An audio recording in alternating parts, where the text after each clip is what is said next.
के नाम में सभी प्रभु के प्रिय जनों को मेरा प्रेम नमस्कार। जय मसीह की। Praise the Lord. मैं प्रभु को हृदय से धन्यवाद देता हूं इस सुंदर अवसर के लिए जो प्रभु ने हम सबके जीवन में दिया है कि हम उसके चरणों में बैठें, अपने मनों को, अपने ध्यान को उस प्रभु की ओर लगाएं और उस भाग को जो प्रभु हमें देना चाहते हैं, जिसके विषय में उन्होंने मरियम से कहा, वो भाग कभी भी उससे छीना नहीं जाएगा।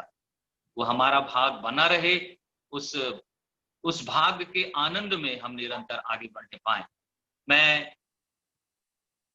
क्रिश्चियन असेंबली वापी के सभी प्राचीन गणों को, अगुओं को, प्रभु के दास ब्रदर जोस डाली को मैं हृदय से धन्यवाद देता हूं, जिन्होंने मुझे आमंत्रित किया ताकि इस जूम मीटिंग के माध्यम से हम आपस में जुड़ सकें और संगति करते हुए प्रभु के वचन से प्रभु की वाणी को हम सुने और अपने जीवनों में परमेश्वर के वचन को गंभीरता के साथ विचार करते हुए, ध्यान करते हुए हम उसके वचन के अनुसार अपने जीवन को बिताने पाएं।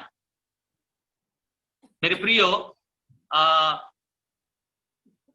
हम एक कोटेशन जो है उसको बार बार सुनते हैं और ये जो कथन है एक मिशनरी के द्वारा से वो कहा गया था, लिखा गया था, जिस मिशनरी का नाम हम लोग बहुत ही अच्छे से अधिकांश लोग हम लोग जानते हैं और मैं आशा करता हूं कि हमारे साथ बच्चे भी जुड़े हुए हैं, जवान भी जुड़े हुए हैं, प्रभु के दास लोग हैं, दासियां हैं। इसलिए मैं कोशिश करूंगा कि आज के परमेश्वर के वचन के संदेश से सबके लिए कुछ न कुछ जरूर हमको मिलने पाए।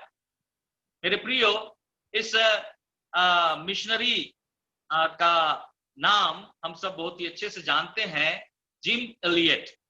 और जिम एलियट जो है वो पोर्टलैंड यूनाइटेड स्टेट में उनका जन्म हुआ था 8 अक्टूबर 1927 को और सिर्फ 28 साल की उम्र में 8 जनवरी 1956 को प्रभु ने उन्हें अपने पास बुला लिया। और वो एक क्रिश्चियन मिशनरी थे और अपने 4 साथियों के साथ ये 5 लोग जो हैं वे लोग करारे रिवर बोल के एक नदी है, वहां पर उसके पास में वे लोग वहां के लोगों के द्वारा, जो औका लोग थे वहां के, उनके द्वारा से वे लोग मार डाले गए। इन लोग ऑपरेशन औका के तहत वहां पर सुसमाचार को सुनाने के लिए गए थे। एक कोशिश में गए थे कि वो प्रभु के प्रेम के सुसमाचार को सुनाएं, उद्धार के सुसमाचार को सुनाएं, परंतु वहां के स्थानीय लोगों ने, इक्वाडोर के स्थानीय जो लोग थे, उन लोगों के द्वारा से ये 5 लोग जो हैं वो उस नदी के पास में मार डाले गए। और जिस कथन को हम में से प्राय बहुत से लोग जानते हैं, वो कथन जो है वो जिम एलियट का है, जिन्होंने कहा कि he is no fool who gives that which he cannot keep to gain that he cannot lose। वह व्यक्ति मूर्ख नहीं है जो उस चीज को दे देता है जिसको वो अपने पास नहीं रख सकता, ताकि वो उस बात को, उस चीज को वो प्राप्त कर ले, गेन कर ले, जिसे वो कभी हो नहीं सकता। मेरे प्रियो, एक प्रश्न यहां पर आता है जिम एलियट के जीवन के संबंध में कि जिम एलियट जो है वो अपनी बुलाहट के प्रति समर्पित थे। क्या वो जानते थे कि उनकी सेवकाई का क्या परिणाम होगा? वो मार डाले गए, प्रभु के लिए वो शहीद हो गए 28 साल की उम्र में। मेरे प्रियो, परमेश्वर हमारी सेवा के लक्ष्य को, जो गोल है उसको, और परिणाम जो रिजल्ट है उसको बहुत ही अच्छी तरीके से वो जानते हैं। और यदि हमें पहले से हमारी सेवा के बारे में बता दिया जाए कि हमारी सेवा का क्या परिणाम होने वाला है, तो हम में से कितने लोग अपने बुलाहट के प्रति यशाया के समान सकारात्मक प्रतिक्रिया को हम व्यक्त करेंगे? यदि मुझे बता दिया जाए कि तुम जाओगे, कोई भी सुनेगा नहीं, कुछ होने वाला नहीं है, पहले से यदि मुझको बता दिया जाए, तो मैं परमेश्वर की सेवकाई के लिए उस बुलाहट का क्या प्रत्युत्तर दूंगा? ये प्रभु का अनुग्रह है कि हम लोग प्रभु के द्वारा बुलाए गए प्रभु के दास लोग हैं। हमारे देश के हर स्टेट में प्रभु की सेवा वे लोग कर रहे हैं, क्योंकि उन्होंने प्रभु की बुलाहट का बहुत ही सकारात्मक प्रत्युत्तर दिया और प्रभु ने उनके परिश्रम को प्रभु ने आशीषित किया है और वे लोग निरंतर जो हैं वो अपनी सेवकाई में आगे बढ़ते जा रहे हैं। मेरे प्रियो, एक भाग जहां पर हम देखते हैं परमेश्वर का दास यशाया जो है वो अपने सेवा के परिणाम को पहले से जान गया था। परमेश्वर ने उसे बता दिया था सेवा में निकलने के पहले उसकी सेवकाई का क्या परिणाम होगा, what will be the result of his ministry. इस बात को वो जान रहा था, लेकिन फिर भी वो गया। उसने अपनी बुलाहट का सकारात्मक प्रत्युत्तर उसने दिया। मेरे प्रियो, आज यशाया के उस प्रत्युत्तर से हम कुछ बातों को अपने जीवन में भी सीखना चाहेंगे। इन बातों को मैं इसलिए बोल रहा हूं मेरे प्रियो, क्योंकि हमारे बच्चे हैं, मिशनरी स्टोरी सुनते हैं, जवान हैं जो शायद प्रभु की सेवा के लिए निकलना चाह रहे हैं। हमारे बीच में बड़े बुजुर्ग हैं जो प्रभु की सेवा में लगे हुए हैं, प्रभु के सेवक हैं, सेविकाएं हैं, और वे लोग सेवा में हैं, परिणामों को देख रहे हैं। हमारे इच्छा के अनुसार परिणाम हमें नहीं दिखते, हर प्रकार की परेशानियां हैं। कभी कभी हमारे मन में आता है, ये सब करके, इतना सब करके क्या मिला? कुछ भी तो नहीं मिला। हम हताश और निराश हो जाते हैं। ऐसे भी अभी जो परिस्थितियां हैं बहुत ही निराशा की परिस्थितियां हैं। पिछले कुछ दिनों में ही प्रभु के की दासी को हमने खोया। बहुत ही हमारे लिए एक दुख की बात थी मेरे प्रियो। परिस्थितियां ऐसी हैं, कब क्या होगा हमें नहीं मालूम। बहुत से हमारे प्रिय लोग जो हैं बीमार हैं, बहुत सारे लोग हैं जो प्रभु के पास चले गए हैं। सेवकाई में अभी ये परिस्थितियां हैं कि अभी हम कलीसिया में इकट्ठे नहीं हो पा रहे हैं। हो सकता है किसी गांव में नई सेवकाई आरंभ की गई हो और वहां पर कुछ कांटेक्ट मिले हो, कुछ नए लोग विश्वास में आए हो, परंतु इन परिस्थितियों के कारण अब हमारा संपर्क उनके साथ नहीं है। हो सकता है पिछले दिनों दिखाई, उसके बाद चले गए, हम परेशान हो, हम निराश हो, हम दुखी हो। लेकिन मेरे प्रियो, कौन सी ऐसी बात है जो हमें हमारी सेवा में बनाए रखती है? कौन सी ऐसी बात है जो इन सारी बातों के बावजूद भी, सारी परिस्थितियों के बावजूद भी हमें प्रभु की ओर देखते हुए अपने दौड़ को पूरी करने के लिए प्रेरणा प्रदान करती है? यदि यशाया के जीवन में हम लोग देखेंगे मेरे प्रियो, तो जहां तक मैं सोचता हूं कि प्रभु ने उसको अपनी सेवा में बुलाने के पहले उसने अपने आप को उस पर प्रकट किया। यशाया ने जिस प्रभु का दर्शन किया, उसने जान लिया कि ये जो सदा सर्वदा जीवित रहने वाला परमेश्वर है, उस परमेश्वर के दर्शन ने यशाया को उसकी बुलाहट के प्रति सकारात्मक प्रतिक्रिया व्यक्त करने के लिए उसकी सहायता की, उसने उसे प्रेरणा प्रदान की। और हमारे जीवन में भी मेरे प्रियो ये बहुत ही जरूरी है। पर परमेश्वर का दर्शन, उस प्रभु का दर्शन जो सदा सर्वदा जीवित है, जीवित रहने वाला परमेश्वर है, जिसके बारे में बहुत ही अच्छा गीत जो है गीतकार ने लिखा है, because he lives I can face tomorrow. क्योंकि वो जीवित है, क्योंकि मेरा प्रभु जीवित है, मैं जीवन की हर परिस्थितियों का सामना करने के लिए तैयार हूं। मेरे साथ निकाल लेंगे बहुत ही सुपरिचित भाग को, यशाया उसका 6वां अध्याय। और यहां पर मेरे प्रियो कुछ बातों को अपने जीवन के लिए हम सीखने की कोशिश करेंगे। मेरे संदेश का मुख्य विषय यही होगा मेरे प्रियो कि हमें अपनी दौड़ में बने रहने के लिए, हमें अपने जीवन की, अपने सेवकाई की, अपने कामों के दौड़ में बने रहने के लिए हमारे उस प्रभु के दर्शन को पाना बहुत ही जरूरी है, जो सदा सर्वदा जीवित है। और यशाया ने इस दर्शन को अपने जीवन में पाया था, और उस बात को हम लोग यशाया की पुस्तक उसके 6वें अध्याय में हम लोग देख सकते हैं।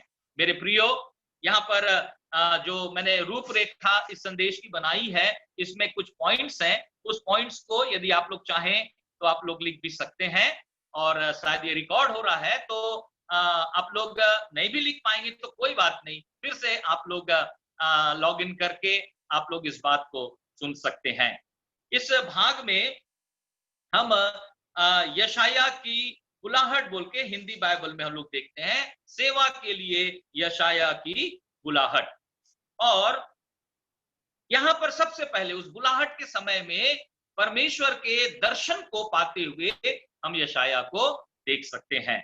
अब क्या आज परमेश्वर हमारे सामने उसी प्रकार प्रकट होकर अपना दर्शन देंगे जैसे उन्होंने यशाया को दिया, जैसे और भी बहुत सारे लोगों को दिया? लेकिन मेरे प्रियो, मैं ये कहना चाहूंगा कि परमेश्वर के वचन से परमेश्वर का फ्रेश दर्शन जो है, तरोताजगी का जो दर्शन है, उसके साथ हमारा जो साक्षात्कार है, जो मुठभेड़ है, ये हमारे लिए बहुत ही जरूरी है प्रतिदिन। तो जब हम परमेश्वर के वचन को हम पढ़ते हैं तो वहां हम वचन के परमेश्वर को बहुत ही ताजगी के साथ एक फ्रेश तरीके से हम लोग देखने पाए। जब हम परमेश्वर के वचन को पढ़ते हैं तो क्या वो वचन का परमेश्वर हमसे बातें करता है? क्या वो वचन का परमेश्वर अपने वचन के द्वारा अपने आप को हम पर प्रकट करता है? ये बहुत ही जरूरी है मेरे प्रियो। जब हम परमेश्वर के वचन को पढ़ते हैं, उसकी आवाज को उसके वचन से सुनते हैं, हम उस परमेश्वर के फ्रेश दर्शन को अपने जीवन में पाने की कोशिश करें, जो हमारे जीवन की हर परिस्थिति में हमें वो स्थिर रखेगा, हमें वो संभाले रखेगा, और अपनी दौड़ को पूरी करने के लिए वो हमेशा हमें हमें अपनी प्रेरणा प्रदान करेगा। यशाया की पुस्तक में यहाँ पर उसका जो दर्शन है, यशाया स्वयं इस बात को लिखता है, पहले पद में लिखता है, जिस वर्ष उज्जियाह राजा मरा, मैंने प्रभु को बहुत ही ऊंचे सिंहासन पर विराजमान देखा। यहां पर हम देख रहे हैं मेरे प्रियो, यशाया ने प्रभु के उस दर्शन को यहां पर जिक्र किया है, उसका वो उल्लेख करता है। यशाया के बारे में मैं जल्दी से कुछ बातों को बताना चाहूंगा, यशाया की पुस्तक के बारे में बताना चाहूंगा, क्योंकि बाइबल अध्ययन में इन बातों को भी जानना, सीखना, या जब हम जानते हैं तो उसको फिर से रिकलेक्ट करना, रिफ्रेश करना, ये बहुत ही अच्छा रहता है।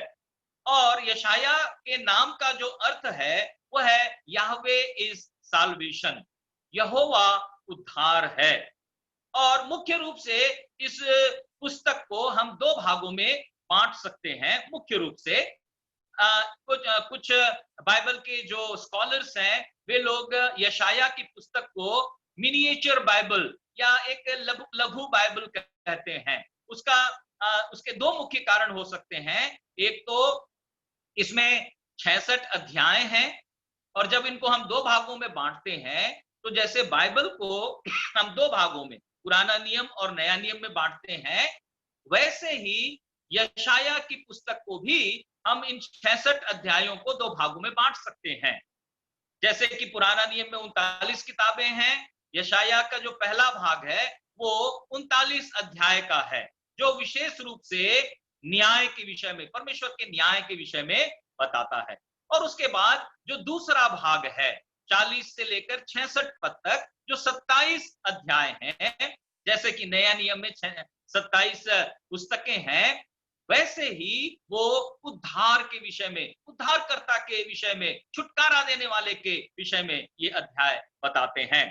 तो इन दो भागों को हम इस प्रकार से भी कह सकते हैं। पहला जो भाग है 1 से लेकर 39 अध्याय तक, चैप्टर 1 टू चैप्टर 39, यहाँ पर हम message of hopelessness because of judgement, न्याय के कारण यहां पर एक आशाहीनता के संदेश को हम इस भाग में पाते हैं।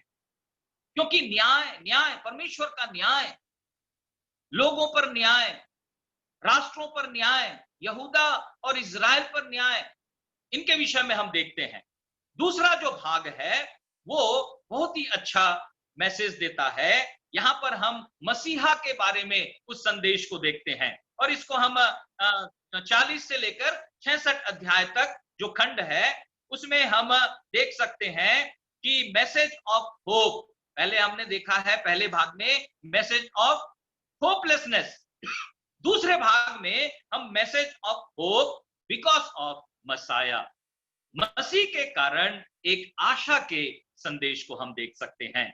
और यदि इस पूरी किताब को यदि हम एक वाक्य में कहना चाहें या समझना चाहें इसके संदेश को, तो हम कुछ इस प्रकार से कह सकते हैं, the Messiah is coming as a saviour and a sovereign. मसीहा जो है वो एक उद्धारकर्ता और एक सर्वनियंत्रक स्वयंभू परमेश्वर के रूप में वो आ रहा है, to bear a cross and to wear a crown, to bear a cross and to wear a crown, ताकि वो क्रूस को वो उठा ले और वो मुकुट को पहन ले। यशाया की पुस्तक हमारे लिए एक बड़ी आशीष का कारण बनने पाए मेरे प्रियो, क्योंकि यहां पर हम देखते हैं यशाया ने उस प्रभु का, उस मसीहा का जो सदा सर्वदा जीवित है, उसने दर्शन किया। और उसके दर्शन में यहां पर उस बात को वो जिक्र करता है मेरे प्रियो, वो कहता है क्या देख रहा है, मैंने प्रभु को बहुत ही ऊंचे सिंहासन पर विराजमान देखा और उसके वस्त्र के घेर से मंदिर भर गया, उससे ऊंचे पर साराब दिखाई दिए, उनके 6 पंख थे, 2 पंखों से वे अपने मुंह को ढांपे थे और 2 पंखों से अपने पांवों को और 2 से उड़ रहे थे। फिर साराब के विषय में यहां पर कहता है कि वे एक दूसरे से पुकार पुकार कर कह रहे थे, सेनाओं का यहोवा पवित्र पवित्र पवित्र है, सारी पृथ्वी उसके तेज से भरपूर है। और उसके बाद हम इसके रिजल्ट को, इसके परिणाम को देखते हैं, जब उस परमेश्वर को विराजमान देख रहा है, प्रभु को ऊंचे पर विराजमान देख रहा है, जिसकी महिमा से पूरा मंदिर भर गया है, और साराब जो स्वर्गदूत हैं वे उसकी पवित्रता का बयान कर रहे हैं, पुकार पुकार कर कह रहे हैं, तो उसके परिणाम को, उसके रिजल्ट को हम चौथे पद में देखते हैं। कहता है पुकारने वाले के शब्द से देवड़ियों की नींव डोल उठी और भवन धुएं से भर गया। सबसे पहली बात यहां पर 1 से लेकर 4 पद तक हम यशाया के कन्फ्रंटेशन को देखते हैं, उस प्रभु के साथ उसके साक्षात्कार को हम देखते हैं मेरे प्रियो, उस महान प्रभु को जो ऊंचे पर विराजमान है, जो ऊंचे पर बैठा है। क्या किन किन बातों को उसने देखा, मैं जल्दी से उस परमेश्वर के बारे में बताना चाहूंगा। पहले वो ऊंचे पर विराजमान है, जो इस बात को बताता है कि इज़राइल का सच्चा किंग, सच्चा राजा वो प्रभु है, वो मसीहा है। यहां पर हम देखेंगे संदर्भ क्या है, राजा, यहां का जो राजा है, इज़राइल का जो राजा है, यहूदा का जो राजा है, उज्जिया, उसकी मृत्यु हो गई, वो राजा मर गया, वो मानवीय राजा है। अब प्रभु अपना दर्शन उसे देते हैं। मेरे प्रियो, हो सकता है हमारे जीवन में भी एक इस प्रकार की परिस्थिति हो, सिंहासन खाली है, कोई वहां पर राजा नहीं है, कौन राजा बनेगा, आगे क्या होगा, कैसा होगा। और यशाया जो है वो राजघराने का एक सदस्य था, निश्चित रूप से वो चिंतित रहा होगा इन सारी परिस्थितियों को देखते हुए। परंतु हम देखते हैं हमारा परमेश्वर विश्वास योग्य है, वो लोगों की चिंताओं को जानने वाला परमेश्वर है, लोगों की आवश्यकताओं को जानने वाला परमेश्वर है। यशाया को ऐसी परिस्थिति में किस बात की आवश्यकता है, वो जिंदा परमेश्वर जो सदैव जीवित रहने वाला परमेश्वर है वो जानता है, और उसके दर्शन के द्वारा उसने बताया कि वही इज़राइल का सच्चा राजा है। He is the true king of Israel। दूसरा, वो ऊंचे पर विराजमान है, जो उसके सारे राष्ट्र के सामने उसके पोजीशन को, उसके स्थान को बताता है। वो सारे राष्ट्रों के ऊपर में विराजमान रहने वाला परमेश्वर है। तीसरी बात हम देखते हैं कि उसके वस्त्र की छोर से जो है मंदिर जो है वो पूरा धुएं से भर जाता है। ये उसके रॉयल्टी को और मैजेस्टी को बताता है। ये उसकी राजकीयता को, उसके उसके महिमा को, उसके वैभव को, उसके ऐश्वर्य को, उसके प्रताप को, उसके तेज को बताता है। ये जो राजा है, जो सदा सर्वदा अपने सिंहासन पर विराजमान है, जो इज़राइल का सच्चा राजा है, he is the true king of Israel, वो सारी चीजों को अपने नियंत्रण में रखता है, सारी बातों को अपनी महिमा के अधीन रखता है। उसके प्रताप से, उसके तेज से, उसके ऐश्वर्य से सारी चीजें जो हैं वो संभली हुई हैं। कैसा अद्भुत दर्शन है मेरे प्रियो। इस महान प्रभु का दर्शन यशाया जो है वो पाके धन्य हो गया। साराब जो हैं वो ऐसे महान परमेश्वर की आराधना कर रहे हैं। साराब जो है वो ज्वलनशील है ना, उनके नाम का जो अर्थ है वो जलते रहते हैं। परमेश्वर की पवित्रता के सामने जब वे रहते हैं तो उस पवित्रता के तेज में वे लोग भी जलते रहते हैं और परमेश्वर की पवित्रता का बखान करते हैं। पवित्र पवित्र पवित्र, परमेश्वर की पवित्रता का ये लोग बखान करते हैं। इनके 6 पंखों के बारे में बताया गया है। 2 पंखों से ये अपने मुंह को ढांपे हुए हैं, जो उनके ह्यूमिलिटी को, परमेश्वर के सामने उनकी दीनता को दर्शाता है। वो देखते हैं कि हम लोग इस योग्य नहीं है कि इस प्रभु के सामने हम अपने चेहरे को दिखा सकें। उस चुंगी लेने वाले को याद करिए मेरे प्रियो, जो मंदिर में गया और लिखा है कि वो अपने सिर को भी ऊंचा नहीं उठाया, परंतु वो अपने सिर को नीचा करके, अपने आप को दीन और नम्र करके, अपने आप को परमेश्वर के सामने अयोग्य बताते हुए कहता है, हे प्रभु, हे परमेश्वर, मुझ पापी पर दया कर। यहाँ पर हम देख रहे हैं अपने 2 पंखों से अपने चेहरे को ढांपे हुए हैं, जो उसकी दीनता को बताता है। उसके बाद उसके पैरों को, अपने पैरों को वे लोग 2 पंखों से ढांके हुए हैं। वो बिना रुके परमेश्वर की सतत सेवकाई के प्रति उनकी समर्पणता को बताता है। और उसके बाद हम देखते हैं 2 से वे लोग उड़ रहे हैं और जो उनके proclamation of God's holiness and glory, परमेश्वर के पवित्रता और उसकी महिमा के की उद्घोषणा के विषय में बताते हैं। उसकी पवित्रता की, उसकी महानता की, उसकी महिमा के बखान करने के लिए ये लोग समर्पित हैं। इस बात को हम लोग इनके जीवन में देखते हैं। ये एक दर्शन यशाया जो है मेरे प्रियो, वो प्रभु का प्राप्त करता है। विषम परिस्थिति में, कठिन परिस्थिति में प्रभु ने अपना ये दर्शन यशाया को दिया। दूसरा जो है, अब हम यहां पर देखते हैं कि जब ये दर्शन यशाया को मिलता है तो 5वें पद में हम देखते हैं, तब मैंने कहा, हाय हाय मैं नष्ट हुआ, हाय हाय मैं नष्ट हुआ। परमेश्वर की पवित्रता के सामने दूसरी बात जो हम यशाया के संबंध में यहां से सीखते हैं मेरे प्रियो, वो है द कन्विक्शन ऑफ हिमसेल्फ, या ये हम कह सकते हैं उसके स्वयं के बारे में वो कायल हो गया। वो जानने लगा कि वो कौन है और इसलिए वो कहता है, हाय हाय मैं नाश हुआ। उस पवित्र परमेश्वर के सामने जब वो अपने आप को देखता है मेरे प्रियो, तो वो कहता है कि मैं तो इस जीवित और पवित्र परमेश्वर के सामने कुछ भी नहीं हूं, मैं जीवित रहने के लायक भी नहीं हूं। यूहन्ना जब उस परमेश्वर का दर्शन देखता है पतमुस टापू में, उसके पैरों पर गिर गया, मरा हुआ सा गिर गया। पौलुस को जब वो दर्शन मिला, वो भी गिर गया, वो अंधा हो गया। कितना महान परमेश्वर है मेरे प्रियो, जो हमारा प्रभु है, जो सदा काल तक वो जीवित रहने वाला वो परमेश्वर है।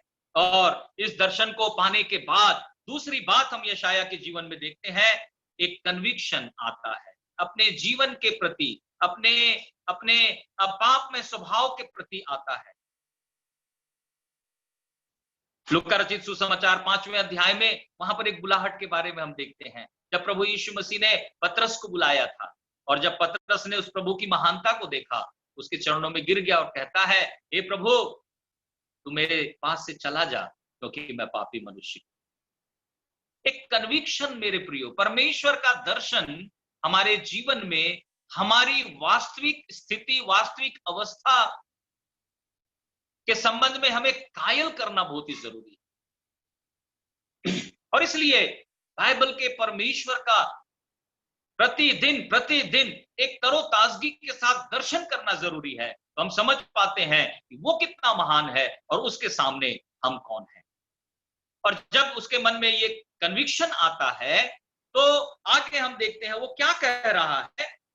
मैं अशुद्ध होठ वाला मनुष्य हूं और अशुद्ध होठ वाले मनुष्यों के बीच में रहता हूं, क्योंकि मैंने सेनाओं के यहोवा महाराजाधिराज को अपनी आंखों से देखा है। उसने मान लिया, किस बात को मान लिया? परमेश्वर की पवित्रता के सामने अपनी अपवित्रता, अपनी अशुद्धता को उसने मान लिया। तीसरी बात हम देखते हैं यहां पर यशाया के जीवन में, वो है अंगीकार, जिसको हम बोलते हैं कन्फेशन, अंगीकार। उसने अंगीकार कर लिया कि वो अशुद्ध होठ वाला मनुष्य है और अशुद्ध होठ वाले मनुष्यों के बीच में वो रहता है। मेरे प्रियो, मसीही जीवन में यह बहुत ही जरूरी है। जब हम परमेश्वर के सामने आते हैं, परमेश्वर के वचन के सामने बैठते हैं जो दर्पण के समान है, और जब हम अपने जीवन को अच्छे से समझने लगते हैं, और यदि परमेश्वर अपने वचन के द्वारा, अपने आत्मा के द्वारा हमारे जीवन की कमियों को बताता है, हमारी क्या प्रतिक्रिया होनी चाहिए। यहां पर यशाया के जीवन से एक बहुत ही अच्छी प्रतिक्रिया को हम देखते हैं। जब अपने जीवन की अवस्था, अपने जीवन की स्थिति के प्रति वो कायल हो गया परमेश्वर के उस दर्शन के कारण से, तो वो अपने पापों का अंगीकार कर लेता है। 5वें अध्याय में भी हम लोग देखेंगे मेरे प्रियो, जब वो राष्ट्रों को देख रहा है, लोगों को देख रहा है, तो वो उन लोगों के लिए ये शब्द इस्तेमाल करता है ना, हाय हाय हाय हाय। कई बार वहां पर हम लोग 5वें अध्याय में, ठीक इसके पहले अध्याय में हम लोग इस बात को देखते हैं। परंतु जब उसने परमेश्वर को देखा, परमेश्वर के प्रकाश में जब उसने अपने आप को देखा, तो वो कहता है हाय हाय मैं नाश हुआ। वो अपने आप को अच्छे से देखने पाए। मेरे प्रियो, हमारे मसीही जीवन में, हमारे सेवकाई के जीवन में सेल्फ इवैल्यूएशन, अपने आप को जांचना, परमेश्वर की उपस्थिति में आना, परमेश्वर के वचन के प्रकाश में अपने आप को रखना, ये बहुत ही जरूरी है मेरे प्रियो।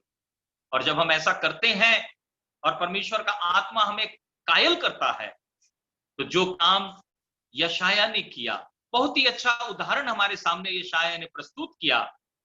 वो कहता है मैं अपने पापों का अंगीकार करता हूं, मैं अशुद्ध होठ वाला मनुष्य हूं, अशुद्ध होठ वाले मनुष्यों के बीच में मैं रहता हूं। दूसरी बात अंगीकार, और ये अंगीकार जो है वो हमारे मसीही जीवन में बहुत ही महत्वपूर्ण है मेरे प्रियो, क्योंकि अंगीकार के साथ जब हम विश्वास करते हैं, उस समय हमारा आत्मिक जीवन जो है वो प्रारंभ होता है, उसकी शुरुआत होती है। हम रोमियो की पत्री उसके 10वें अध्याय में 9 और 10 में इस बात को बहुत ही अच्छे से जानते हैं, यदि तू यीशु को प्रभु करके अंगीकार करे और मन में विश्वास करे, ये बहुत ही जरूरी। अंगीकार के साथ मेरे प्रियो हमारे उद्धार का जीवन जो है उसका आरंभ होता है। और उसके बाद हम देखते हैं कि अंगीकार जो है वो सिर्फ वहां रुक नहीं जाता, परंतु हम देख रहे हैं कि याकूब जो है 5वें अध्याय में 16 पद में कहता है, आपस में अपने एक दूसरे के सामने अपने अपने पापों का अंगीकार कर लो। इसका मतलब संभव है मेरे प्रियो कि हमारे जीवन में जो पाप हैं उनका अंगीकार किया जाना परमेश्वर की अपेक्षा है, ताकि परमेश्वर अपने काम को हमारे जीवन के द्वारा आगे बढ़ा सकें। कई बार हम चूक जाते हैं, कई बार हम चूक जाते हैं। मैं बच्चों को, जवानों को इस बात को बोलना चाहूंगा कि हम अंगीकार कर लें, हम मान लें। वो कहानी मुझको याद आती है, जब दो छोटे छोटे भाई बहन थे, और एक बार छोटे भाई से जो है घर की कोई चीज टूट जाती है, तो उसकी जो बड़ी बहन रहती है बोलती है कि ठीक है, अगर तू मेरी बात मानेगा तो मैं नहीं बताऊंगी कि तूने उसको तोड़ा है। तो भाई बोलता है ठीक है, मैं तैयार हूं। तो ये जो बड़ी दीदी थी वो अपने सब काम को उस छोटे भाई से करवाती थी, और जब वो बोलता था कि नहीं मेरे से नहीं होगा, तो वो याद दिलाती थी, देख अगर ऐसा तू नहीं करेगा तो मैं मम्मी पापा को बता दूंगी कि तूने इसको तोड़ा है। कई दिनों तक ऐसा चलता रहा, लेकिन एक समय आया मेरे प्रियो, जब इस बच्चे ने सोचा कि क्यों ना मैं स्वयं अपने माता पिता के पास जाकर इस बात को बता दूं। और वो जाके इस बात को बता देता है, मान लेता है कि उससे गलती हुई, उससे टूट गया। और उसके बाद दूसरे दिन जब वो अपनी दीदी के पास जाता है, दीदी उसको बोलती है, चल यहां पर झाड़ू लगा। बच्चा बोलता है, मैं नहीं लगाऊंगा। बोलती है कि अगर तू नहीं लगाएगा तो तूने जो किया है मैं जाके मम्मी पापा को बता दूंगी। बच्चा बोलता है, आपके बताने के पहले मैंने स्वयं उनको बता दिया है। मेरे प्रियो, ये अंगीकार हमारे जीवन में, पापों का अंगीकार, हमारे गलतियों का अंगीकार बहुत ही जरूरी है। एक ट्रू कन्फेशन के बारे में हम लोग दाऊद के जीवन में देखते हैं। दाऊद भी गिरा, उससे भी गलती हुई, लेकिन वो पड़ा नहीं रहा। प्रभु ने उसे उठाया। और उसका कारण क्या था? दाऊद ने कहा, भजन संहिता 51 में बहुत ही सुंदर वो लिखता है, मैंने तेरे और सिर्फ तेरे विरुद्ध पाप किया। मैंने वही किया है जो तेरी दृष्टि में बुरा है, ताकि तू बोलने में धर्मी, तू खरा ठहरे, न्याय करने में धर्मी। मेरे प्रियो, ये बहुत ही महत्वपूर्ण एक हमारे जीवन का एक एक भाग है, अपने पापों का, अपनी गलतियों का अंगीकार करना। हमने देखा कि किस प्रकार पतरस ने प्रभु के सामने मान लिया कि मैं पापी हूं, किस प्रकार दाऊद ने मान लिया कि मैं पापी हूं। पौलुस कहता है, सबसे बड़ा पापी मैं हूं। मैं सोच रहा था मेरे प्रियो, क्या मैं अपने आत्मिक पुत्र के सामने इस बात को अंगीकार करूंगा? मैं कहूंगा कि मैं सबसे बड़ा पापी हूं। पौलुस क्यों कहने पाया? मैं वही सोच रहा था, जिस प्रभु का दर्शन उसने पाया था, जिस प्रभु के साथ उसकी मुठभेड़ हुई थी, जिस प्रभु के साथ उसका साक्षात्कार हुआ था, उसने उसको बता दिया था कि वो कौन। तीमुथियुस को वो भी अपने जीवन के, अपनी सेवकाई के अंतिम क्षणों में, जबकि वो कह सकता था, अभी मैं संत बन चुका हूं, अभी मैं पवित्र हो चुका हूं, अपनी सारी गलतियों को मान चुका हूं, मैं अभी मुझ में कोई भी कमजोरियां नहीं है, लेकिन अपने आत्मिक पुत्र के सामने वो इस बात को मानने से वो नहीं हिचका। पहला तीमुथियुस 1:15 में वो कहता है, ये बात सच और हर प्रकार से मानने योग्य है, यीशु मसीह पापियों का उद्धार करने के लिए इस जगत में आया और सबसे बड़ा पापी मैं हूं। सबसे बड़ा पापी। प्रभु हमारी सहायता करे मेरे प्रियो, कि हम कभी भी अपने पापों का, अपने गलतियों का अंगीकार करने से पीछे न हटें। वो कहता है, मैं तो अयोग्य था। पहला कुरिन्थी 15:9 में वो कहता है, मैं प्रेरितों में सबसे छोटा हूं। और उसका कारण यहां पर वो दे रहा है अपनी अयोग्यता का, है ना। वो कहता है, मैं अयोग्य हूं। क्यों? 8वें पद में वो कहता है, मैंने पुनरुत्थित प्रभु को देखा। उस पुनरुत्थित, उस महिमित प्रभु का जो साक्षात्कार था उसके सामने, जो दर्शन था, उसने उसको बता दिया कि उस प्रभु के सामने वो कौन है। मेरे प्रियो, प्रभु हमारी सहायता करे कि उस प्रभु का दर्शन हमेशा हमारी आंखों के सामने रहने पाए, ताकि हम जानने पाए, मैं जानने पाऊं उस प्रभु के सामने मैं कौन हूं। मेरे प्रियो, अंगीकार के बारे में जल्दी से मैं कुछ बातों को बताना चाहूंगा। छोटे बच्चे बैठे हैं, जवान बैठे हैं। दुख लगता है जब आजकल बड़ी बड़ी गलतियां करने के बाद भी जब काफी मनाया जाता है, काउंसलिंग किया जाता है, तब सॉरी बोलने के लिए लोग तैयार हो पाते हैं। खासकर बच्चों से हम देख सकते हैं, जवानों में देख सकते हैं, बड़ों में हम देख सकते हैं ये बातें।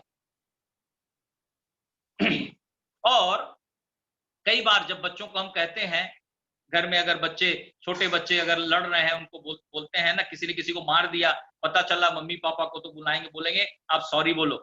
बच्चे लोग कैसे बोलते हैं, हम सब उसको अच्छे से जानते हैं, है ना। कैसे बोलते हैं हम लोग जानते हैं।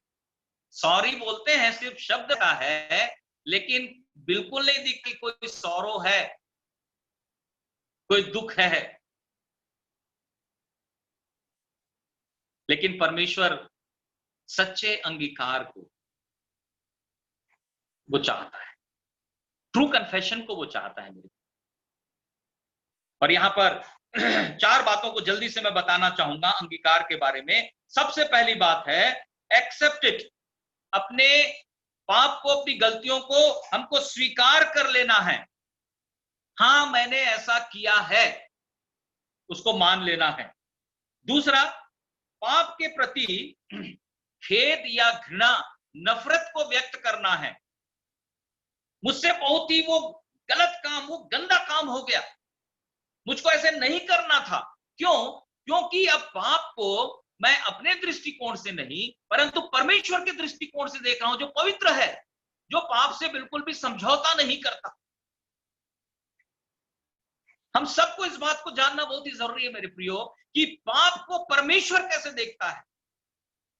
परमेश्वर का वचन कहता है, तू तो इतना पवित्र है कि तेरी दृष्टि पाप को, बुराई को देख नहीं सकती। Sin is stings in the nostril of God. Stink जो है ना, बसाहट परमेश्वर के नाक में आती है पाप।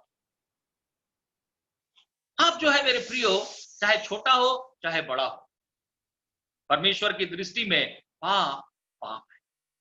और उसका इलाज भी परमेश्वर ने दिया है, क्योंकि वो बिल्कुल पसंद नहीं करता। अपने बच्चों के जीवन में बिल्कुल भी वो इन बातों को देखना नहीं चाहता। अंगीकार न किए गए पाप उसके बच्चों के जीवन में बने रहे, परमेश्वर बिल्कुल नहीं चाहता। मेरे प्रियो, उसके प्रति खेद व्यक्त करना है, मैं दुखी हूं, I am really sorry about it. दूसरा, उससे नफरत करना, अरे क्या गंदा काम है। आप सोचिए, वही काम अगर कोई दूसरा कर दे तो हमको कितना गंदा लगता है, नफरत होने लगती है। और कई बार तो पाप से नफरत नहीं होती, क्योंकि हम लोग खुद कर लेते हैं उस पाप को, जिसने उसको किया है पापी से हम नफरत करने लगते हैं। लेकिन परमेश्वर का स्वभाव उल्टा है मेरे प्रिय, वो पाप से नफरत करता है लेकिन पापी से प्रेम करता है।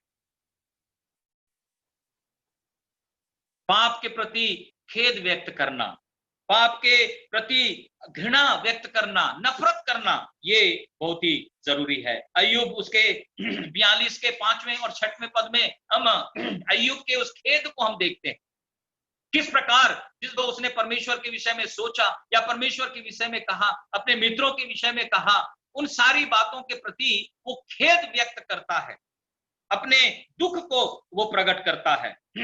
तीसरी बात, अंगीकार के संबंध में मन फिराव, रिपेंटेंस।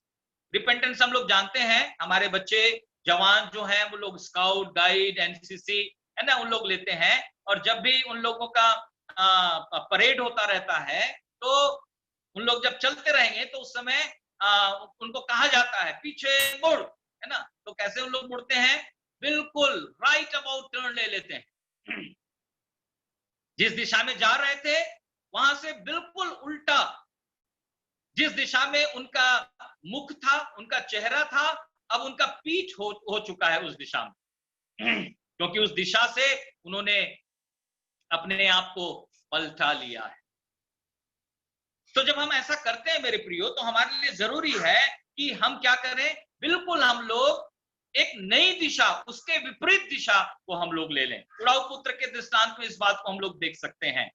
पहले वो चला गया, पिता से दूर चला गया था, लेकिन जब वो अपने आपे में आया, जब उसने अपने पापों का अंगीकार किया, उसने पछताया, जो मैंने किया है वो बहुत ही बेकार है, अपने पापों को उसने मान लिया, पापों को उसने स्वीकार कर लिया। अब उन बातों से उसको नफरत होने लगी, अपने दोस्तों के साथ जो जीवन उसने जिया था, अपनी धन संपत्ति को उड़ाया था, अब उससे नफरत होने लगी। और उसके बाद तीसरी बात उसके जीवन में हम देखते हैं, है ना, मन फिराव। मन फिराव, रिपेंटेंस, वो वापस मुड़ रहा है। अब वो क्या कर रहा है? अब उस दिशा में आ रहा है जिस दिशा में उसे आने की जरूरत है। और चौथी बात यहां पर हम देखते हैं मेरे प्रियो, कभी कभी हम वापस आ जाते हैं, सारी बातों को कर लेते हैं, लेकिन हमें ध्यान देना है कि यदि हमारी किसी गलती से यदि किसी भी प्रकार के हमारे कार्य से यदि किसी भी प्रकार की क्षति हुई है, हानि हुई है, किसी को घाटा हुआ है, तो उसकी भरपाई करने के लिए भी हमको तैयार रहना है ना। कई बार होता है कोई चीज है ना, हमने उसको तोड़ दिया, कोई चीज हमने उसको फेंक दिया, या हमसे टूट गई या कुछ हो गया है ना, या किसी भी चीज की हानि हो गई, क्षति हो गई, तो सिर्फ सॉरी बोल के, माफ कर देना बोल के वहां सारी चीजें खत्म नहीं हो जाती। हाँ, अगले व्यक्ति के ऊपर ये निर्भर करता है कि वो उस क्षतिपूर्ति को स्वीकार करे या ना करे, वो उसके ऊपर है। परंतु अंगीकार में ये भी बात जो है वो शामिल होना चाहिए मेरे प्रिय। जक्कई के बारे में आप सोचिए, जक्कई जो है, हाँ प्रभु मैं पापी था, मैं पाप करता था, आज से नहीं करूंगा, इतना बोल के वो चुप नहीं हुआ। परंतु उसका जो ट्रू कन्फेशन है वो कैसे दिखा प्रभु यीशु मसीह को और वहां के लोगों को, जब जक्कई ने कहा कि हे प्रभु मैं अपनी आधी संपत्ति कंगालों को दान दे देता हूं, क्योंकि जितना वो कमाया था आधा से ज्यादा वो गलत तरीके से कमाया था, लोगों की उसने हानि की थी। और इसलिए वो कहता है, वो उसका ट्रू कन्फेशन था, वो खड़े होके सिर्फ मैं अपने पापों को मानता हूं, है ना, हाथ जोड़ के खड़ा नहीं हो गया। परंतु हम देखते हैं उसका जो आंतरिक उसकी जो रियलिटी थी, वास्तविकता थी, अब उसके अंगीकार के द्वारा, उसके कार्यों के द्वारा ये बाह्य रूप से प्रदर्शित हो रही है। वो कहता है कि जिसका मैंने, है ना, एक गलती से, है ना, गलत तरीके से यदि मैंने उसका 100 रुपए ले लिया है, मैं उसको 4 गुना 400 रुपए मैं उसको वापस करने के लिए तैयार, मैं उसको कर दूं। क्षतिपूर्ति को भी हमें ध्यान देना है मेरे प्रिय। और उसके बाद परमेश्वर का वचन कहता है मेरे प्रियो कि न सिर्फ हम अपने पापों को मान लें, न सिर्फ हम उससे वापस सही दिशा में हम लोग मुड़े, न सिर्फ हम क्षतिपूर्ति को पूरी कर दें, परंतु परमेश्वर का वचन कहता है कि प्रोवर्ब्स नीति वचन 28 के 13 में कि जो अपने पापों को मान लेता है और छोड़ भी देता है उस पर दया की जाएगी। जो अपने पापों को मान लेता है और छोड़ भी देता है उस पर दया की जाएगी। मेरे प्रियो, प्रभु ने आपके और मेरे लिए, अपने सब लोगों के लिए, अपने सब प्यारे प्यारे बच्चों के लिए पाप का, है ना, जो हम करते हैं, हमसे हो जाता है जाने अनजाने में, है ना, जो पाप हमसे हो जाता है, उसके लिए कितना सुंदर निदान प्रभु ने तैयार किया है। पहला यूहन्ना 1:9 में हम पढ़ते हैं, वो क्या चाहता है, यदि हम अपने पापों को मान लें, इफ वी कन्फेस अवर सिन, यदि अपने पापों को मान लें, तो लिखा है वो हमारे पापों को क्षमा करने, न सिर्फ हमारे पापों को क्षमा करता है, परंतु हमें सब अधर्म से वो हमें शुद्ध भी करता है। और इसके लिए वो विश्वास योग्य परमेश्वर, वो विश्वास योग्य परमेश्वर। क्यों हम अपने पापों को, अंगीकार न किए गए, है ना, पापों को प्रभु के सामने लाकर नहीं रख देते, हम मान नहीं लेते, ताकि हम पर दया की जाए, उन पापों को हम छोड़ने के लिए प्रभु के अनुग्रह में अपने आप को पूरी रीति से समर्पित करने पाए। तो एक बहुत ही अच्छी बात हम यशाया के जीवन में देखते हैं। जब परमेश्वर का दर्शन उसने देखा, हम देखते हैं एक कन्विक्शन उसके जीवन में आया, confrontation with the reason, with the glorious Lord, वो उसके जीवन में कन्विक्शन को लेकर आता है अपने जीवन के प्रति।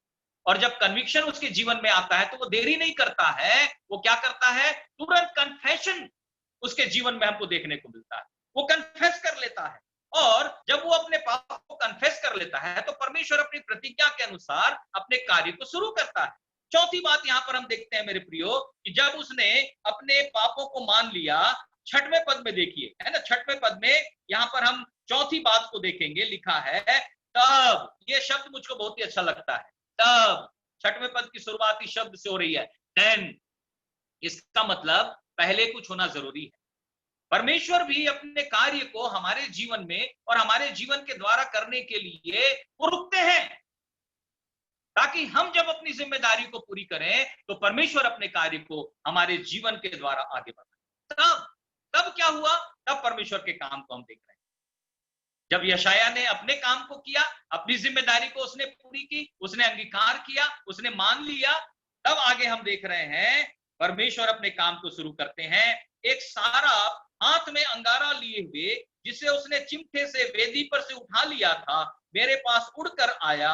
उसने उससे मेरे मुंह को छूकर कहा, देख, इसने तेरे होठों को छू लिया है, इसलिए तेरा अधर्म दूर हो गया और तेरे पाप क्षमा हो गए। चौथी बात यहां पर हम देख रहे हैं मेरे प्रियो, क्लेंसिंग, पवित्रीकरण, शुद्धिकरण हो रहा है। यहां पर परमेश्वर इस पवित्रीकरण के कार्य को करने के लिए रुका हुआ था कि जैसे ही यशाया अपने पापों का अंगीकार कर ले, वो मान ले, उसके पवित्रीकरण के कार्य को मैं करूंगा। यशाया को कुछ करना नहीं पड़ा। अभी हम लोग देख रहे थे पहला यूहन्ना 1:9 में मेरे प्रियो वो कहता है, तुम मान लो तो मैं तुम्हारे पापों को क्षमा करूंगा और तुम्हें शुद्ध करूंगा। हमें मान लेना है। तो यहां पर हम देखते हैं, जैसे ही यशाया ने अपने पापों का अंगीकार किया, परमेश्वर जो है वो उसके पवित्रीकरण के कार्य को शुरू कर देते हैं। चौथी बात यहां पर हम 6वें पद में देखते हैं मेरे प्रियो, 6वें और 7वें पद में क्लेंसिंग। और जब क्लेंसिंग हो गया, क्योंकि ये क्लेंसिंग बहुत ही जरूरी है हमारे जीवन में, हमारे जीवन का पवित्रीकरण परमेश्वर के द्वारा, परमेश्वर के तरीके से होना बहुत ही जरूरी है। 8वां पद की शुरुआत भी उसी शब्द से होती है, कब? जब क्लेंसिंग हो गया। परमेश्वर की क्लेंसिंग, परमेश्वर का पवित्रीकरण जब यशाया के जीवन में आया, तब मैंने प्रभु का यह वचन सुना।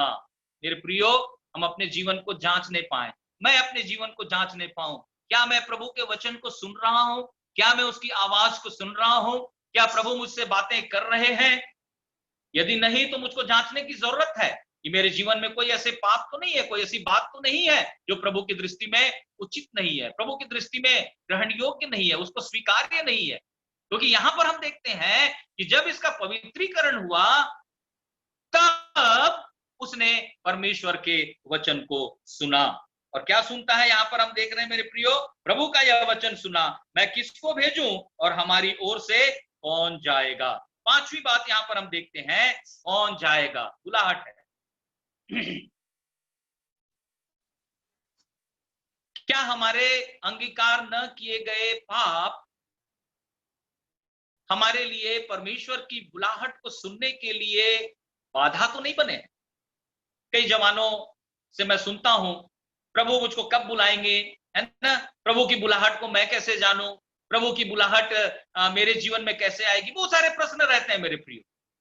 प्रभु अपने समय में जरूर बुलाहट देंगे, लेकिन हम अपने आप को जांचते रहें कि वास्तव में हमने प्रभु के इच्छा को पूरी करने के लिए, उसकी बुलाहट को सुनने के लिए अपने जीवन को पवित्र किया है या नहीं, प्रभु के हाथों में हमने सौंपा है या नहीं।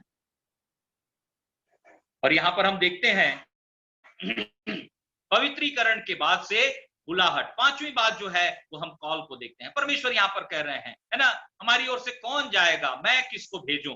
वहां पर पुराने नियम में त्रिएक परमेश्वर के बारे में वहां से अध्ययन जो है वो लिया जाता है। मैं भी कह रहा है परमेश्वर, और हमारी ओर से कौन जाएगा। जैसे कि उत्पत्ति 1:26-27 में भी हम देखते हैं, let us make man in our own image, हम अपने स्वरूप में हम मनुष्यों को बनाएं।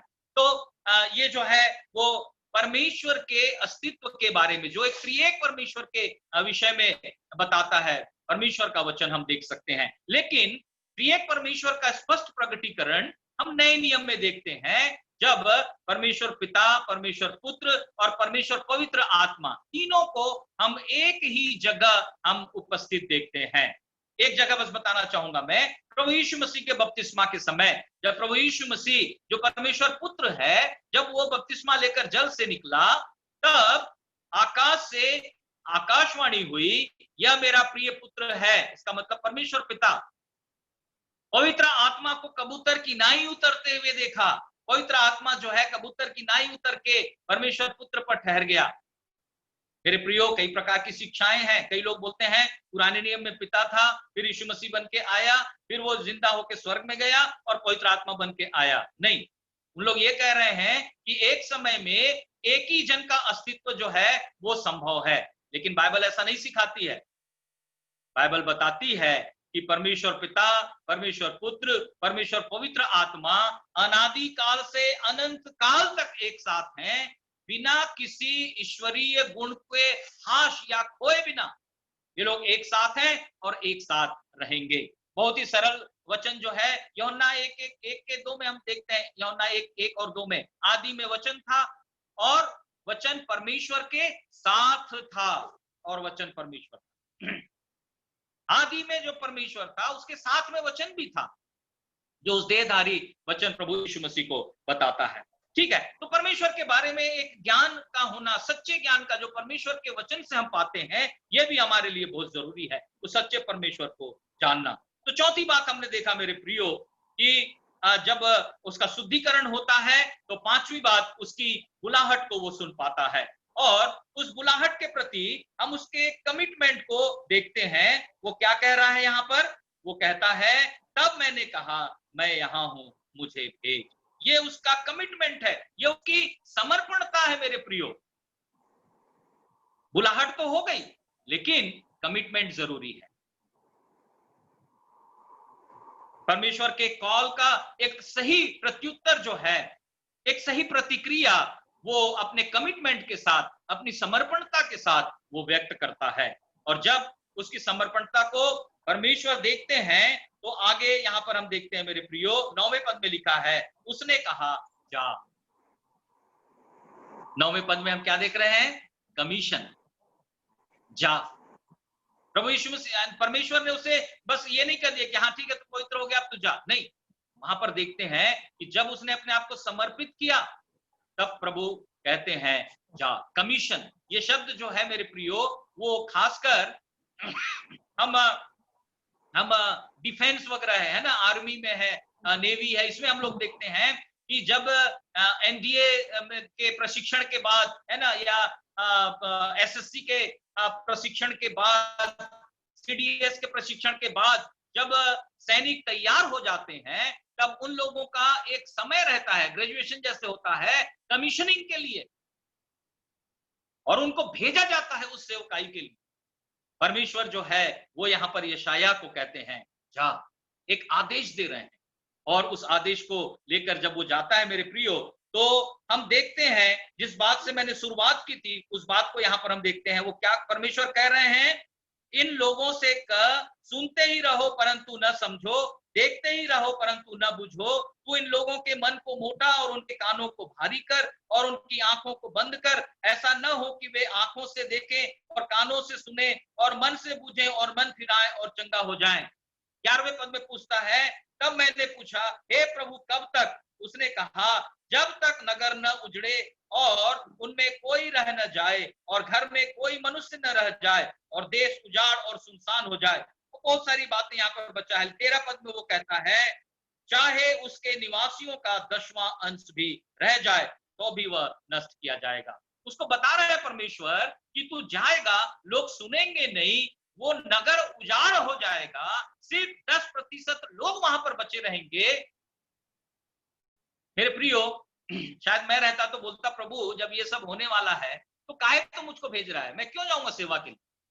और इसलिए मैंने कहा था मेरे प्रियो कि यदि मुझको मेरे सेवकाई के परिणाम को पहले से परमेश्वर बता देते हैं तो मालूम नहीं उसकी बुलाहट के प्रति मेरी क्या प्रतिक्रिया। यहां पर हम यशायाह के जीवन से देखते हैं, he knew everything about the consequences of his ministry। आखिरी बात है consequence of his ministry, लेकिन फिर भी he was faithful, he was faithful, फिर भी वो विश्वास योग्य था।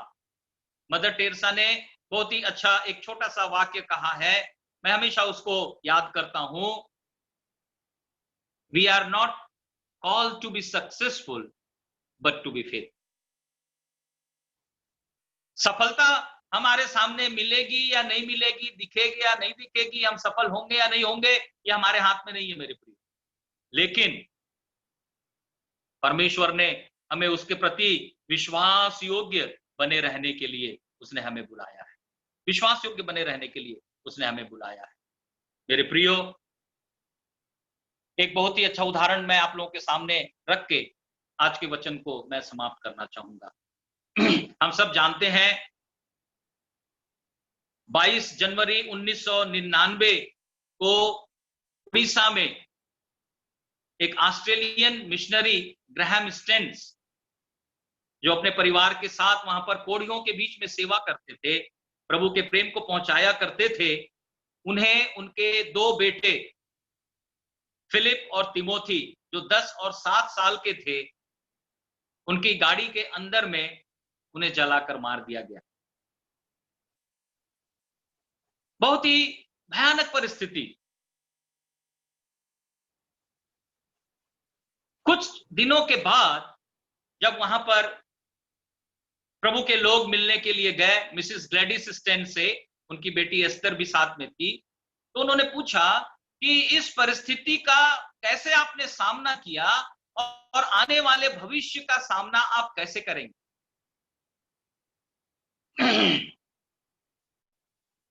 एक बहुत ही गंभीर प्रश्न उनके सामने में रखा गया मेरे प्रियो।